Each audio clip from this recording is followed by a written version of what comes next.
con el tiempo nuestra actitud hacia las cosas espirituales comienza a cambiar y lo que era una vida cristiana con futuro, con alegría, se convierte en una vida seca, de escasa o poca bendición. El proceso en general en la vida de los cristianos es muy sutil, es lento.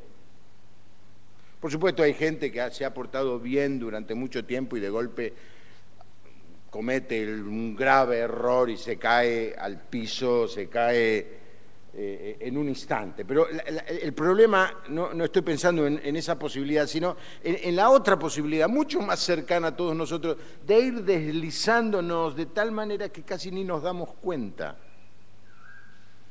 que la dieta que estamos teniendo espiritual está cada día más contaminada del aserrín de esta cultura y de este mundo. Y esto va produciendo algunas situaciones, algunos síntomas comienzan a verse, al principio muy poco evidentes para los demás, inclusive para nosotros mismos, pero que son una muestra de que en vez de estar en un camino, en un proceso de crecimiento, de gloria más gloria, estamos en un proceso de decaimiento espiritual. Y esto se ve en tres pérdidas. La primera es la pérdida del amor a Dios, la segunda es la pérdida del temor a Dios y la tercera es la pérdida de la fe en Dios. Así que miremos la primera. La pérdida del amor por Dios. Hay una iglesia en el Nuevo Testamento muy privilegiada, es la iglesia de la ciudad de Éfeso. Pablo estuvo varios años pastoreando esta iglesia y cuando les tuvo que escribir una carta, él quería contagiar a los creyentes de esta ciudad con el conocimiento del profundo amor de Dios. Por eso en su oración en el capítulo 3, en el versículo 17, dice: para que habite Cristo por la fe en vuestros corazones, a fin de que, arraigados y cimentados en amor, seáis plenamente capaces de comprender con todos los santos cuál sea la anchura, la longitud, la profundidad y la altura, y de conocer el amor de Dios, que excede a todo conocimiento, para que seáis llenos de toda la plenitud de Dios. Pablo deseaba que los creyentes de Éfeso conocieran el amor de Dios y experimentaran ellos el amor de Dios y a Dios, porque tiene en mente algo que luego les dice en el capítulo 6, en el versículo 24, dice: quiero que ustedes sean como los que aman a nuestro Señor Jesucristo con amor inalterable. Lamentablemente, no muchos años después, esta iglesia recibió otra carta, pero ya no del apóstol Pablo, sino que recibió una carta que el mismo Señor Jesús le dictó a Juan, el evangelista, en su visión allí en el último libro de la Biblia, el Apocalipsis. Y hablándole a esta iglesia privilegiada que había tenido al apóstol como pastor, luego ante algunas circunstancias Pablo había tenido que enviar a su discípulo más amado, que era Timoteo, a Éfeso para que ordenara la situación allí. Sin embargo, Pablo les tiene que escribir, el Señor Jesús le tiene que escribir estas palabras a la iglesia de Éfeso. Capítulo 2, versículo 2: yo conozco tus obras y tu arduo trabajo y paciencia. ¡Ay, qué bien! El versículo 4 y 5 dice: pero tengo contra ti que has perdido tu primer amor. Recuerda, por tanto, de dónde has caído y arrepiéntete y haz las primeras obras, pues si no, vendré a ti y quitaré tu candelero de su lugar. El candelero era el símbolo de la presencia de Dios en la iglesia. Eso es lo que está queriendo decir.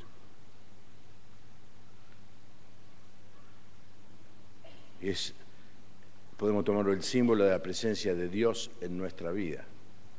El Señor dice, si no te arrepentís, voy a quitar el candelero del lugar. El primer amor de esta iglesia de Éfeso había desaparecido. Pablo le escribe la carta a los Efesios cuando está preso, ¿se acuerdan que hemos estudiado esto? En el primer encarcelamiento, para hacerla fácil, alrededor del año 60. Cuando Juan, el evangelista, le escribe esta carta, o recibe el dictado de esta carta del Señor, posiblemente sea el año 90, 95 del primer siglo, 30 años pasaron, y la iglesia estaba sucumbiendo, había comenzado a perder el amor al Señor. No es que no seguía trabajando, seguía trabajando, dice, arduamente y con mucha paciencia. Pero habían perdido el primer amor. El corazón se había enfriado. Así que, ¿cuáles son las señales que nos muestran los síntomas que podemos ver en nuestra vida de que nuestro primer amor se está apagando? Y una manera de mirar esto es comparando los signos que se manifiestan en una relación de amor entre seres humanos. Dos personas se aman, de golpe dejan de amarse, o uno de ellos deja de amar. ¿En qué empieza a sentir que ya no ama más a otra persona? Número uno, pérdida del gozo. Hemos hablado del gozo últimamente bastante, ¿no es cierto? La carta filipense que hemos estado estudiando es la carta del gozo. Y una característica de un cristiano que empieza a sentir su corazón no tan caliente por las cosas de Dios, su amor a Dios puesto en duda, en juego, es que pierde el gozo. Dejamos de disfrutar de la presencia de Dios. No nos llena estar cerca del Señor. Cuando el rey David experimentó la exhortación por el pecado que había cometido, en el Salmo 51 dice, Señor, restáurame el gozo de mi salvación. ¿Te falta gozo? ¿Hace un tiempo largo que no sentís una alegría desbordante por las cosas del Señor? Seguís trabajando, seguís viniendo a la iglesia, seguís participando, pero no hay un gozo desbordante. La segunda cosa, la segunda señal de que a la mula le está empezando a faltar avena, es la falta de deseo de orar y de leer la palabra de Dios. Sí, oro, pero cada vez siento menos al orar. Leo, pero cada vez leo menos. Prefiero leer el diario, prefiero leer Olé, prefiero leer cosas, pero no la palabra de Dios. Esta es una indicación muy clara, porque lo del gozo es menos fácil de medir, pero cuánto oramos o cuánto leemos la palabra es algo muy concreto. Y vos podés hacer una pequeña análisis y estudio de tu tiempo de oración y de lectura bíblica de esta última semana. La tercera característica o síntoma de que nos estamos deslizando es la pérdida del gozo, pérdida de lectura de la palabra de Dios. La tercera es la falta de deseo de estar en comunión con los hermanos. Una vez leí un sticker en el paragolpe de un auto que decía así: si me querés a mí, tenés que querer a mi gato.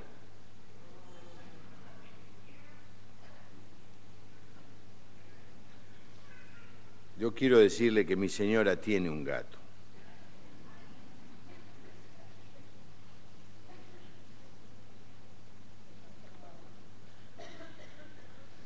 Me cuesta mucho quererlo al gato ese. Cuando uno ama a una persona, ama a los amigos de esa persona, ama a la familia de esa persona. Cuando alguno se piensa casar, no se casa solo, se casa con, sí, la suegra especialmente, con toda la familia, los cuñados. Y uno tiene que amar a las personas que aman a ese ser querido. Y en el terreno espiritual esto es una señal muy clara. El creyente, cuando empieza a enfriarse, empieza a no tener ganas de estar con otros creyentes. Porque si se junta con otros creyentes van a hablar de cosas espirituales y no quiere hablar de cosas espirituales, porque uno se está deslizando. Y entonces empieza a faltar a la iglesia, se borra automáticamente de la célula, con excusas maravillosas. Excusas. Tendríamos que pedirle a todos que traigan las excusas. Escribiríamos un libro, sería bestseller. Excusas. Pero en realidad es que ya no disfruto de estar con mis hermanos. Y el Señor te dice: me amás a mí, tenés que amar a tu hermano. Ah, no, Señor, yo te amo a vos, solamente a vos y nadie más que a vos. No, dice Juan, dice, el que no ama no conoce a Dios porque Dios es amor. ¿Cómo podés decir que amás a Dios y no amás a que no ves y no amás a tu hermano al que ves? Y la falta de amor por los hermanos se ve en muchas cosas. No me interesa. Hay gente enferma en la congregación. Who cares? ¿A quién le interesa? A mí no. Hay gente con problemas. ¿Dónde están? Para esquivarlos. Yo quiero vivir mi vida cristiana solo. No quiero que me moleste, no quiero que me perturbe. No me quiero involucrar. La carta a los Hebreos tiene muchas exhortaciones, especialmente para los creyentes que están en este proceso de deslizamiento. En el capítulo 10 dice: acerquémonos con corazón sincero. En este caso se está refiriendo a Dios, que nos acerquemos a Dios con corazón sincero. Pero luego nos dice: no dejando de congregarnos, como algunos tienen por costumbre. ¿Por qué? Porque yo no puedo decir que amo a Dios si no amo a mi hermano. Ahora, alguna vez un hermano viene y me dice: es que los hermanos son insoportables. La verdad que quien me lo decía era insoportable. No se olviden que cuando Juan me habla de Pedro, yo sé más de Juan que de Pedro. La primera frase que me enseñaron cuando estudié aconsejamiento. Cuando Juan te habla de Pedro, vos sabés más de Juan que de Pedro. Los demás son, y lo que vos decís estás contando quién sos. Por último, falta de gozo, falta de amor por la lectura y la oración, falta de amor por los hermanos, falta de ganas de estar en comunión, creciente interés en las cosas del mundo. Dice Mateo capítulo 6, versículo 21, donde estuviere vuestro tesoro, allí estará vuestro corazón. Porque, hermanos, fuimos hechos para amar. Fuimos hechos para amar y siempre estamos amando. Y si no amamos a Dios, otros amores ocupan ese espacio. El tiempo que pasábamos con Dios, ahora lo dedicamos a otro propósito, a otro amor. Por eso es muy habitual que cuando un creyente se enfría, de golpe lo vemos involucrado en un montón de cosas del mundo. ¿Por qué? Porque tiene espacio, tiene tiempo, tiene recursos, tiene dinero para invertir en otras cosas que se han convertido en su primer amor.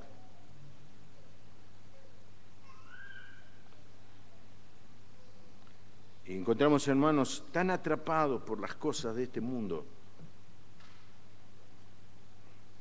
cosas lícitas, lindas,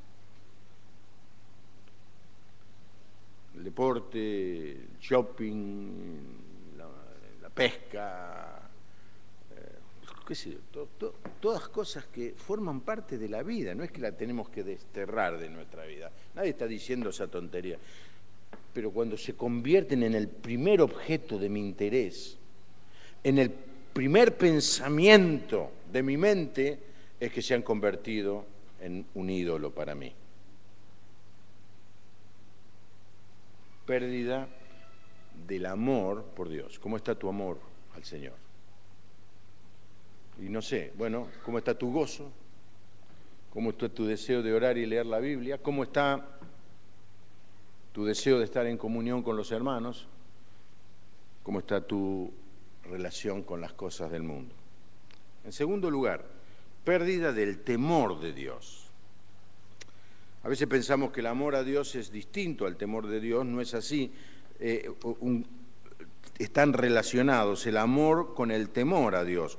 Y esto lo vemos en el Salmo 147:11, dice: se complace Jehová en los que le temen y en los que confían en su inquebrantable amor. Es decir, el amor y el temor van de la mano.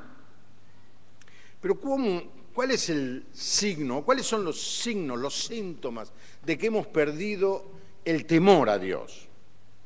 Proverbios 8:13 dice: el temor de Dios es odiar el pecado.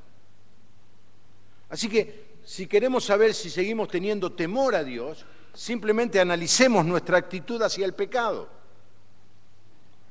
Un creciente vínculo con el pecado es un signo de que estamos perdiendo nuestro temor a Dios. Lo primero que empezamos a hacer es tapamos el pecado.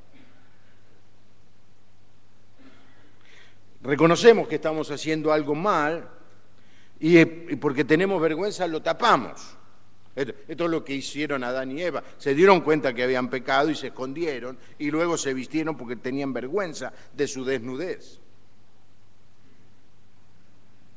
David conoció esta situación, quiso encubrir su pecado y no confesarlo. Por eso dice, cuando lo hizo: mi pecado te declaré y no encubrí mi iniquidad. Dije: confesaré mis transgresiones a Jehová y tú perdonaste la maldad de mi pecado. Es decir, aquí es la experiencia positiva del cristiano que se da cuenta que, bueno, él sabía del pecado, él no lo confesó espontáneamente. Vino el profeta Natán y le dijo: vos estás cometiendo pecado. Porque David hizo lo que hacemos todos nosotros, tapamos el pecado. ¿Podemos tapar el pecado, hermano? El texto que leyó nuestra hermana, el Salmo 139, dice: a donde nos vayamos, Dios está allí. Es tonto querer huir de Dios. El Salmo 92 dice: el que hizo el oído no oirá, el que formó el ojo no verá, el que castiga a las naciones no reprenderá, no sabrá el que enseña al hombre la ciencia. Jehová conoce los pensamientos del hombre, que son vanidad. Queremos esconder algo ante Dios, es una tontería soberana. Dios ve todo. pero es la primera señal de que estamos perdiendo nuestro temor por Dios. Cometemos el pecado, lo queremos tapar. La segunda cosa es lo que sigue, no nos queremos hacer responsables.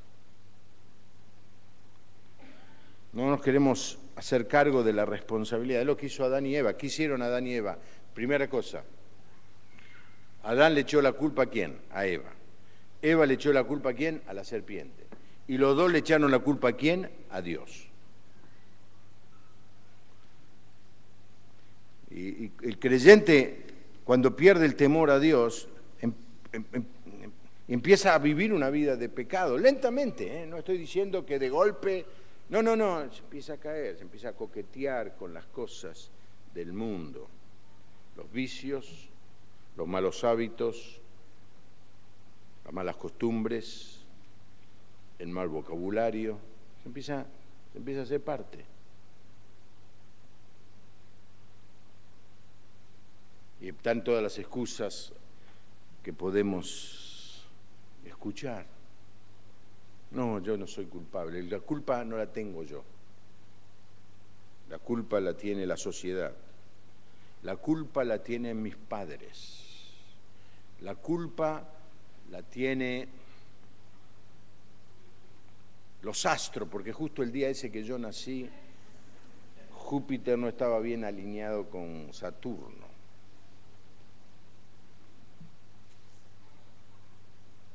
La tercera cosa es dilatamos el arrepentimiento.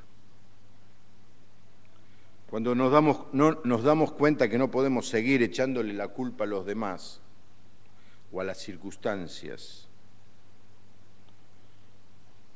nuestro próximo paso es alejar el día del arrepentimiento.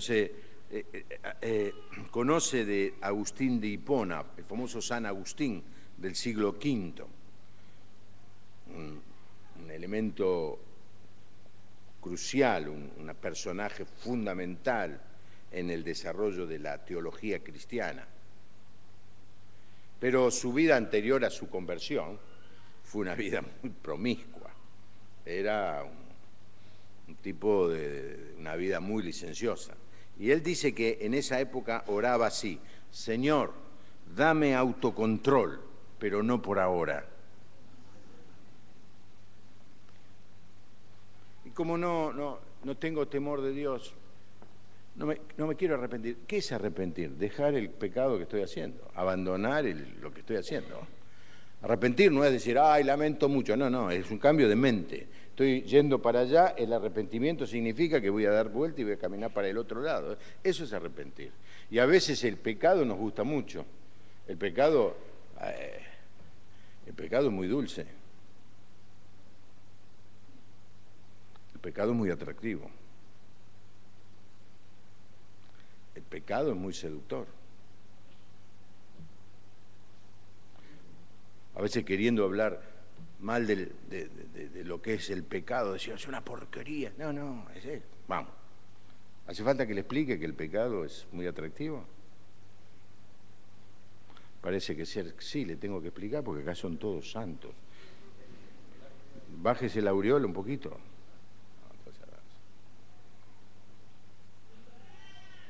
Entonces, sé que está mal, a ver, pero un poquito más. Dilatamos el arrepentimiento. Peligrosísimo, ¿eh?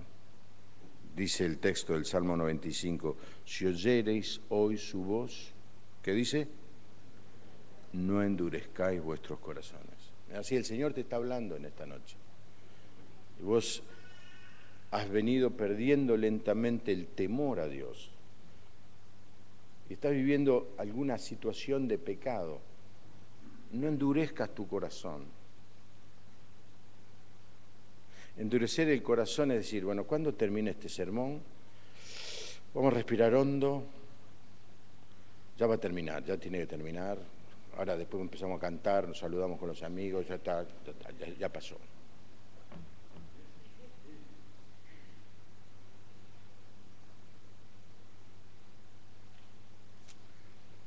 Si endurecieres hoy tu voz, si escucharas hoy la voz de Dios, no endurezcas tu corazón. Y la cuarta cosa que llega digamos, al final de este proceso de falta de temor a Dios, es que empezamos a justificar el pecado. Al ir alejándonos y al no arrepentirnos, el corazón se va endureciendo y la conciencia se cauteriza. No voy a explicar qué es la cauterización ahora, pero se endurece. Ya me cuesta mucho recibir la palabra. No importa lo fuerte que sea el texto que estoy leyendo, ya no me hace nada. Veo que hay gente al lado mío que se pone a llorar con algo de la palabra de Dios. A mí no me pasa nada, pero porque ya tengo el corazón duro.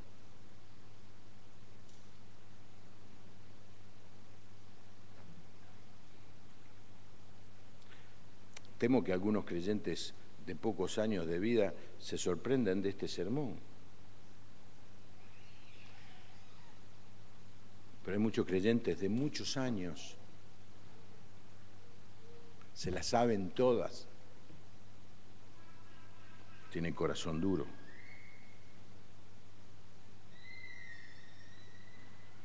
Entonces, no solamente seguimos cayendo en el pecado, sino que empezamos a justificar el pecado. Bueno, pero no está mal. Está mal antes. Estaba mal, sí, pero ahora no. Fíjese, pastor, que las cosas cambian. Antes una palabra no se podía decir y ahora se dice.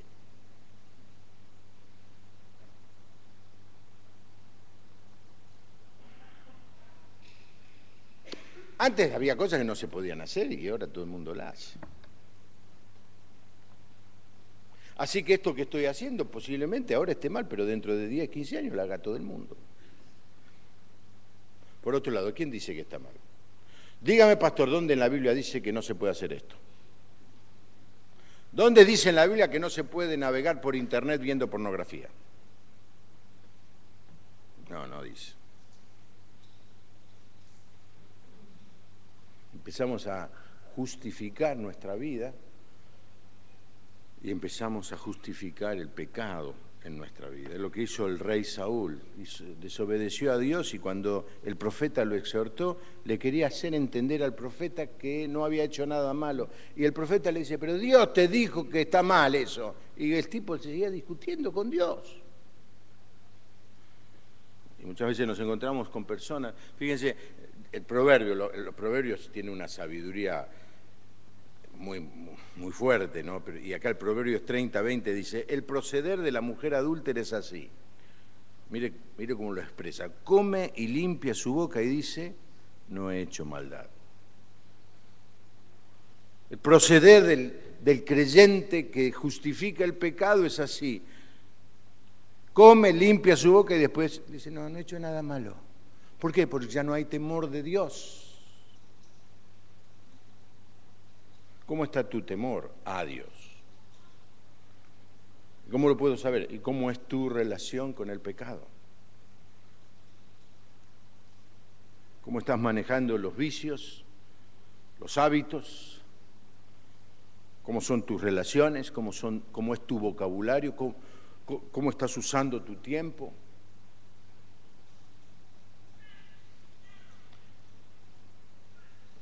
Pérdida del amor a Dios, pérdida del temor a Dios y, por último, pérdida de fe en Dios.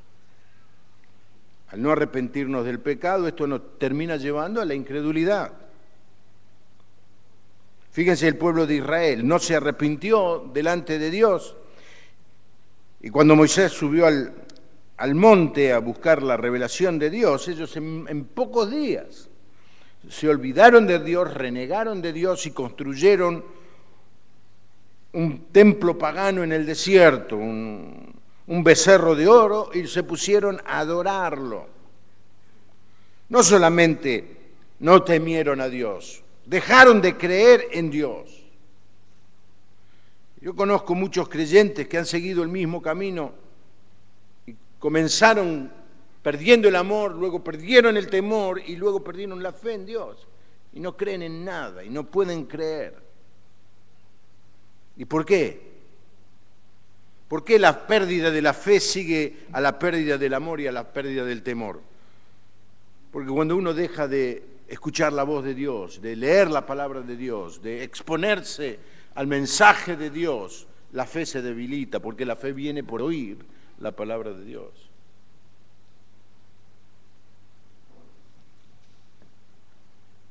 Por otro lado, cuando queremos justificar el pecado, tenemos que negar la palabra de Dios.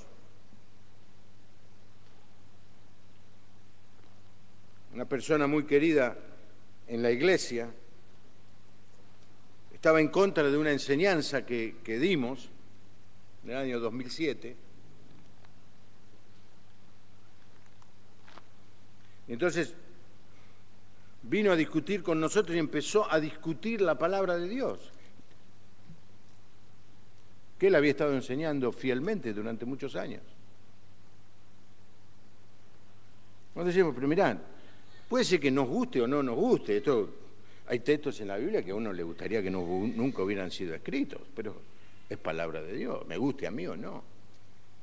No, pero Pablo escribió esto porque era machista. ¿Saben cuál es el problema de esa tendencia? Que si un texto se pone en duda, toda la Biblia está puesta en duda. Si un versículo de la palabra de Dios no es palabra de Dios, ¿por qué puedo estar seguro del otro versículo?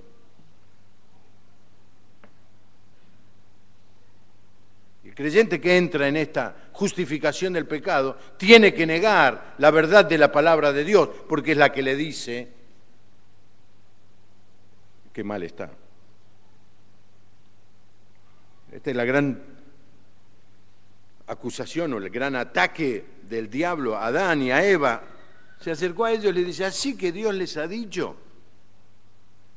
La primera cosa que Satanás trató de hacer es poner en duda la palabra de Dios. Y esto es lo que vos vas a ver.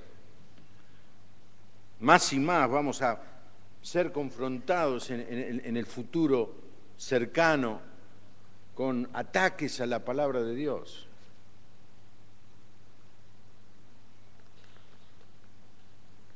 Cuando fue el año pasado la discusión del matrimonio igualitario entre homosexuales, me encontré con una persona que trataba de decirme que la Biblia no decía lo que dice.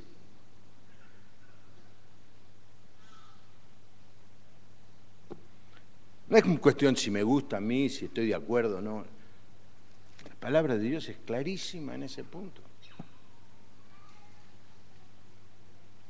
Cuando el creyente empieza a poner en duda la palabra de Dios, empieza a poner en duda su fe en Dios. Y conozco creyentes que se han ido de la iglesia buscando religiones más abiertas, más permisivas. Gracias.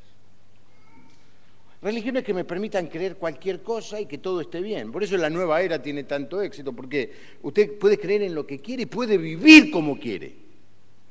Eso no está en juego. Pero ya no es la fe cristiana. Por eso el apóstol le dice allí en el libro de Hebreos, mirad, hermanos, que no haya en ninguno de vosotros corazón malo de incredulidad para apartarse del Dios vivo. Es la incredulidad, la falta de fe en lo que Dios dice, en lo que Dios es, lo que nos lleva a sucumbir en nuestra vida espiritual. Porque la fe cristiana es una fe demandante. No es cualquier cosa está bien. No es creer lo que quieras está bien. No es todas las religiones son buenas. No. Pedro tomó palabras del Señor y dice, la fe cristiana implica sed santos, porque yo soy santo. ¡Epa! No es venir a la iglesia, no es tener el saco, el traje del domingo, Nadie usa traje salvo yo acá en esta iglesia. La pinta del domingo. No, porque la pinta que dijo Palito Ortega es lo de menos.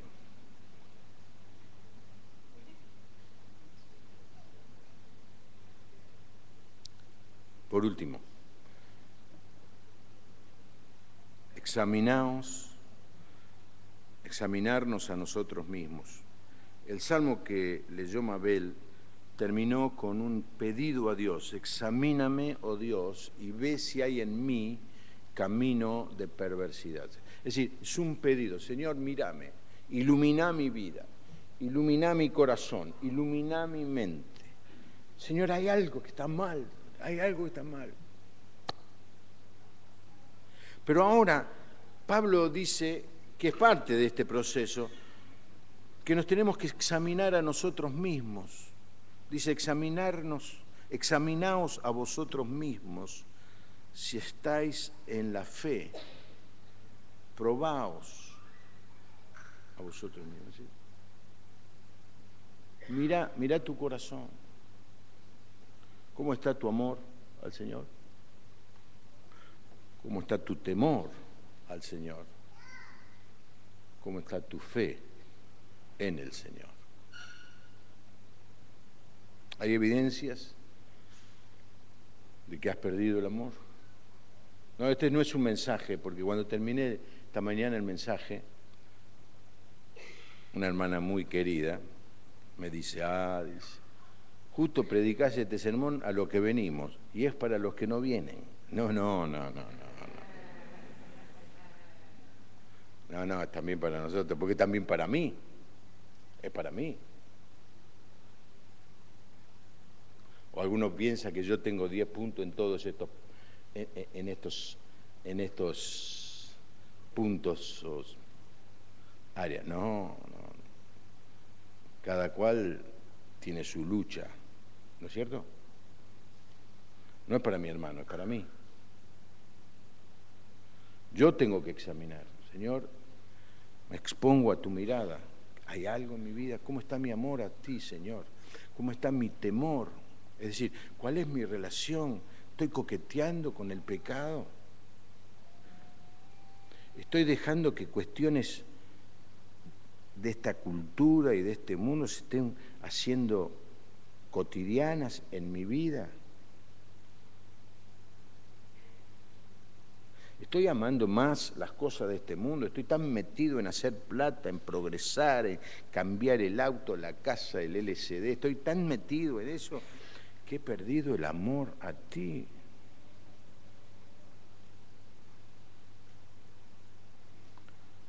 Y justamente este es un buen momento para hacer este autoexamen, porque vamos a tomar ahora la cena del Señor. Y el apóstol Pablo en 1 Corintios 11 le dice a los creyentes, examínese cada uno. Examinarse es mirarse hacia adentro, es pensar, hacerse preguntas. No hace falta que confiese nada a nadie. No vamos a hacer, pasen acá todos los que están en alguna deuda, porque tendríamos que pasar todos aquí. ¿Cierto?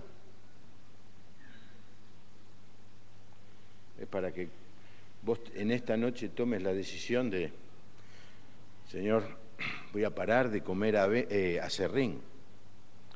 Voy a parar de comer aserrín. Es una buena decisión que podés tomar, ¿eh? Señor, voy a volver a la fuente, voy a volver a tu palabra, voy a volver a amar tus cosas, Señor. Renuévame el amor, renuévame el gozo. ¿Sí? ¿Se lo puedo pedir eso al Señor? Se lo puedo pedir, Señor. Eso es lo que quiero en mi vida en esta hora.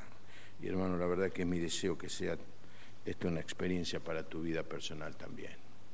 Amén. Inclinamos nuestro rostro y oramos al Señor. No pensés en qué bien este mensaje le vendría a fulano, no pensés eso.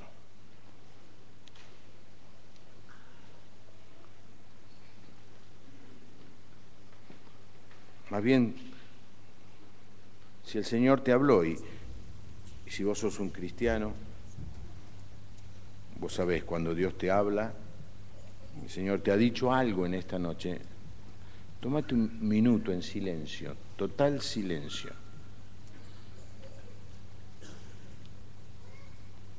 ¿Cómo está tu amor a Dios?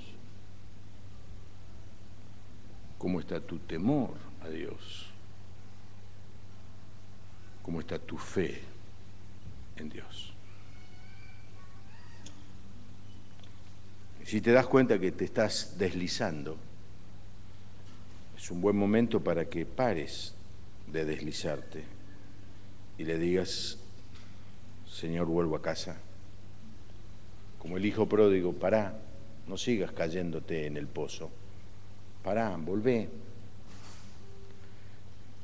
Y lo que podemos estar seguros, si vos sabés, no hace falta contarte la historia, pero que al volver el hijo pródigo no encontró un padre que lo iba a reprochar o que lo iba a castigar, o un padre que le iba a hacer mostrar el fracaso y el error y le iba a decir, yo te dije, viste lo que pasó. No, ¿qué hizo el padre? Lo abrazó, lo recibió con un abrazo. Y el abrazo de Dios, el Padre, está aquí, dispuesto para todo aquel que en esta noche reconoce que se ha deslizado un poquito o mucho, no importa cuánto, pero que en esta noche tome la decisión de volver al amor al Dios, al temor a Dios y a la fe en Dios.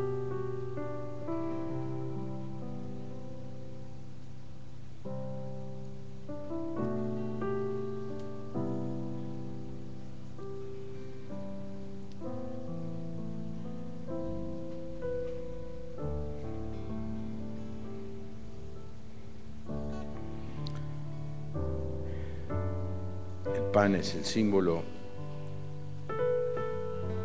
del amor del Señor por nosotros.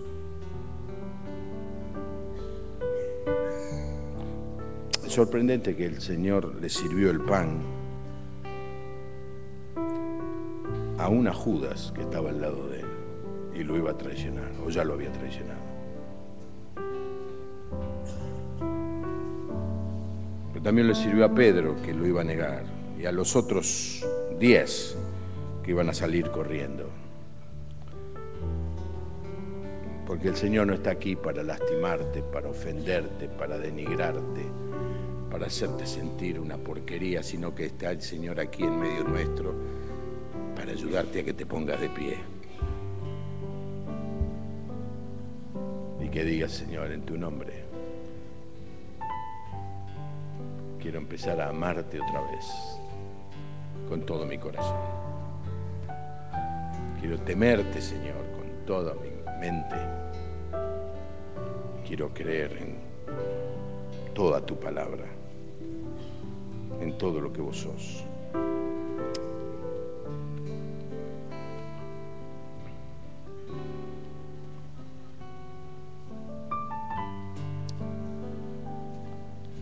Espíritu Santo, queremos que tú sigas trabajando en nuestras mentes y en nuestros corazones.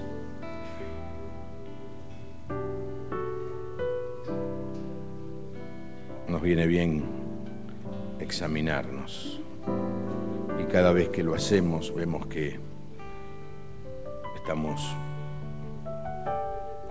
bastante lejos de el ideal que vos tenías para nosotros. Perdona nuestra miseria, nuestra falta de amor, perdonanos que creímos que podíamos vivir comiendo aserrín.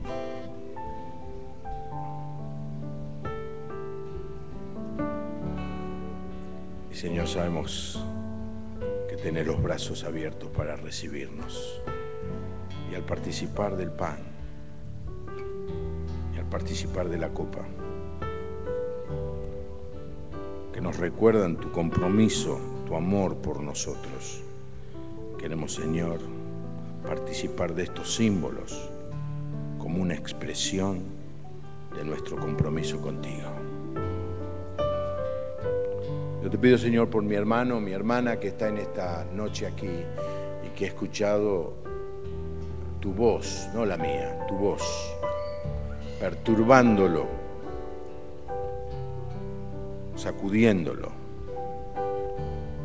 Señor, te pido que el Espíritu Santo siga obrando en mi hermano, en mi hermana, que en esta hora cada hermano esté tomando, cada uno de nosotros esté tomando una fuerte decisión, firme decisión de volver al primer amor. Gracias por este pan. Participamos de él como un símbolo de tu amor, pero en esta noche lo convertimos también en una expresión de nuestro compromiso y de nuestro amor a ti. En el nombre del Señor Jesús. Amén.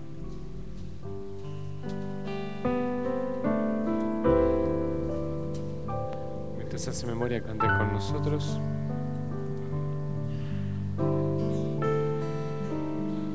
Tus ojos revelan que yo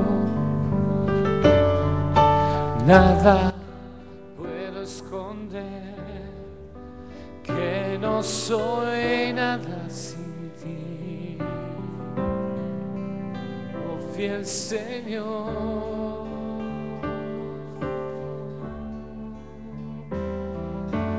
Todo lo sabes de mí.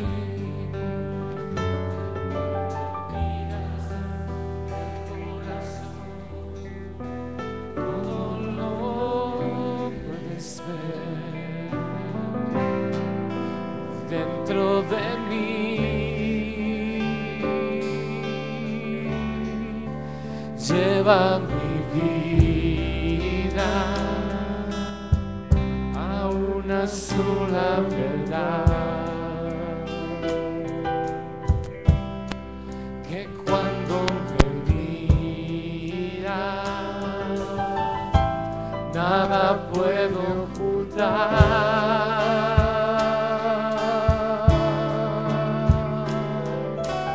Sé que es tu fidelidad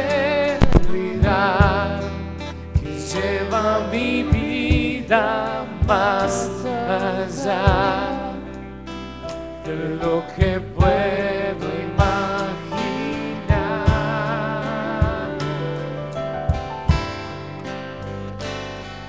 Sé que no puedo negar que tu mirada puesta en mí me llena de tu paz.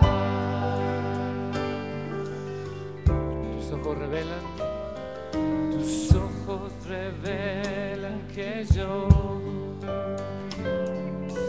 nada puedo esconder, que no soy nada sin ti, oh fiel Señor.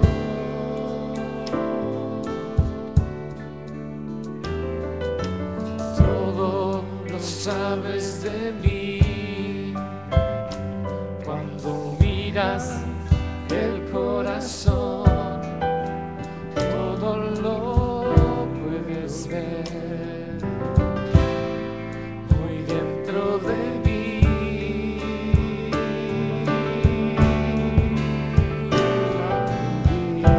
Mira a una sola verdad, que cuando me miras nada puedo ocultar.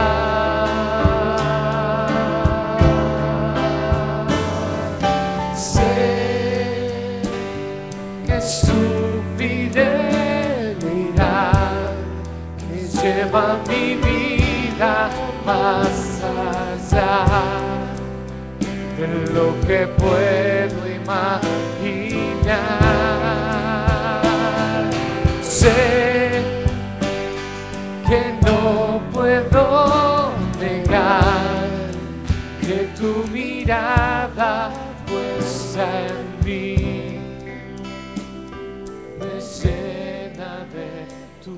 paz, que tu mirada puesta en mí me llena de tu paz.